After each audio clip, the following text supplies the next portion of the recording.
अस्सलामुअलैकुम।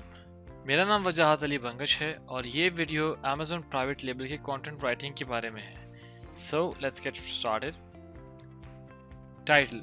जो Amazon product detail page का सबसे इम्पॉर्टेंट पार्ट है वो है टाइटल, क्योंकि टाइटल के बगैर आप अपनी लिस्टिंग क्रिएट नहीं कर सकते। तो जैसे कि आपको अमेज़न भी रेकमेंड करता है और उनकी पॉलिसी भी है कि आपके टाइटल में आपका ब्रांड नेम स्टार्ट में होना चाहिए और उसके बाद जो है वो आपका मेन कीवर्ड होना चाहिए जिससे आपकी प्रोडक्ट जो है वो डिस्कवरेबल होगी, followed by features and then benefit और बेनिफिट्स। ठीक है। इसके अलावा जो बुलेट्स आप पढ़ रहे हैं अबाउट द लिमिट्स, वो ऐसा है कि जब आप अपनी प्रोडक्ट का टाइटल लिखेंगे और वो 80 टू 85 कैरेक्टर्स से एक्सीड कर जाएगा तो मोबाइल फ़ोन के ऊपर जो कस्टमर उसको देखेंगे वो उनको 3 डॉट्स शो होंगे और उसके बाद का टाइटल आपका क्रॉप हुआ होगा। फॉर एग्जांपल आपका टाइटल है 100 कैरेक्टर्स का और कोई कस्टमर उसको मोबाइल से देख रहा है तो उसको 80 टू 85 कैरेक्टर्स तक नज़र आएंगे, उसके बाद उसको 3 डॉट्स नज़र आएंगे और आगे का टाइटल जो है वो क्रॉप होगा।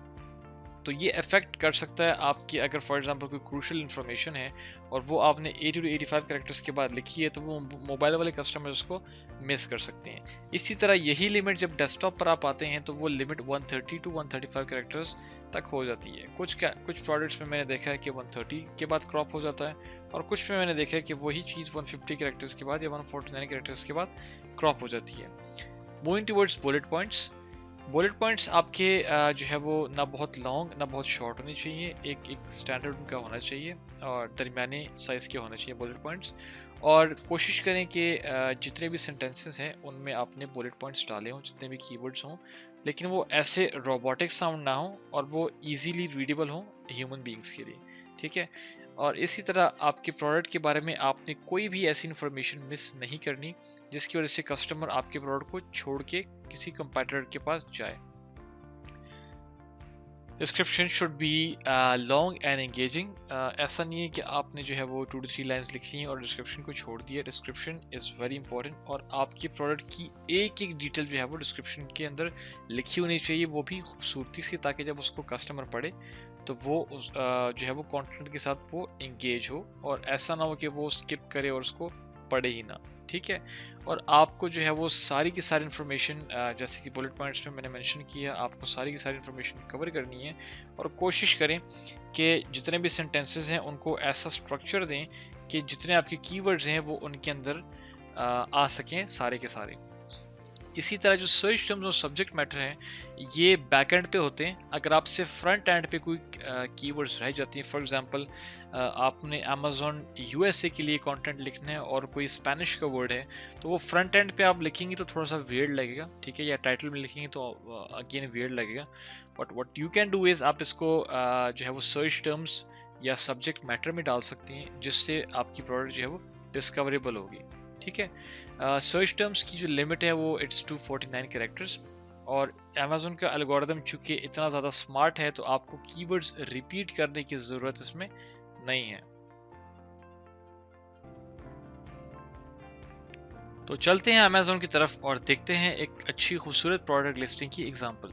हम बेस्ट सेलर्स में आएंगे और यहाँ से हम फायर टीवी स्टिक को ओपन कर लेते हैं। ठीक है। यहाँ पे चूंकि अमेज़न की डिवाइस है तो इन्होंने टाइटल में अमेज़न ने अपना ब्रांड नेम मेंशन नहीं किया हुआ और मेरे ख्याल से चूंकि बहुत सारे कस्टमर ये समझते हैं कि वो डायरेक्टली अमेज़न से ख़रीद रहे हैं तो अमेज़न ने ये पॉलिसी बनाई कि अब सेलर्स को टाइटल में अपना ब्रांड नेम लिखना है ताकि कस्टमर जब वो प्रोडक्ट सर्च करेगा तो उसके सामने टाइटल्स आएंगे, different titles, XYZ ABC DEF something like that. ठीक है। ब्रांड नेम्स आएंगे तो उससे कस्टमर को पता चल सकता है, डिफ्रेंशिएट कर सकता है कस्टमर कि अच्छा ये अब अमेज़न नहीं है, ये थर्ड पार्टी ब्रांड्स हैं, थर्ड पार्टी सेलर्स हैं। ठीक है। तो ये प्रोडक्ट का नाम है। ठीक है। Fire TV stick streaming media player with Alexa built in, includes Alexa voice remote. ये अब इसकी स्पेसिफिकेशंस आ गई हैं। ठीक है। ये HD और इजी सेटअप जो है वो इसका बेनिफिट है। ठीक है। तो ये कंप्लीट टाइटल हो गया। ठीक है। और फिर ये जो है वो इन्होंने लिखा कि जी दिस इज रिलीज इन 2019। अब हम आते हैं बुलेट पॉइंट्स की तरफ। तो बुलेट पॉइंट्स इनके बहुत खूबसूरती से लिखे गए हैं, ना बहुत शॉर्ट ना बहुत लॉन्ग और सारी डिटेल्स जो है वो कवर्ड है। ठीक है।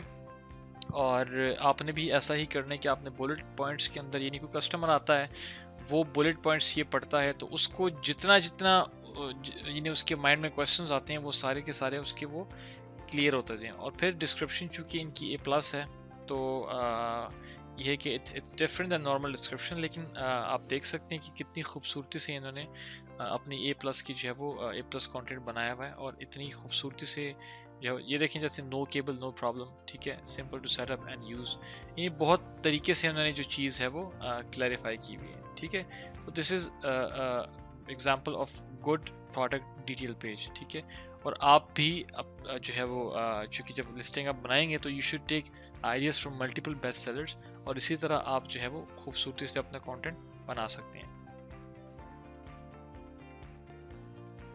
मैं आपको रेकमेंड करूंगा कि अगर आप कंटेंट राइटिंग के एक्सपर्ट नहीं हैं तो प्लीज़ आप इस काम को आउटसोर्स करें उन लोगों को जो कि इस काम में एक्सपर्ट हैं, क्योंकि वो बहुत खूबसूरती से आपका कंटेंट लिख सकते हैं। $100 या $150 बचाने के लिए हो सकता है कि आप कोई ऐसा कंटेंट लिखें जो खूबसूरत ना हो, जो अट्रैक्टिव ना हो, तो it won't be worth it, ठीक है। अगर आप इतनी ज़्यादा इन्वेस्टमेंट कर रहे हैं, इतनी ज़्यादा एफर्ट्स कर रहे हैं, इतना ज़्यादा टाइम दे रहे हैं, तो इट्स बेटर कि आप ये काम उन्हीं से करवाएं जो कि एक्सपर्ट हैं, क्योंकि ये उन्हीं का काम है और जिसका जो काम होता है उसको वही करना चाहिए, ठीक है। Thank you so much.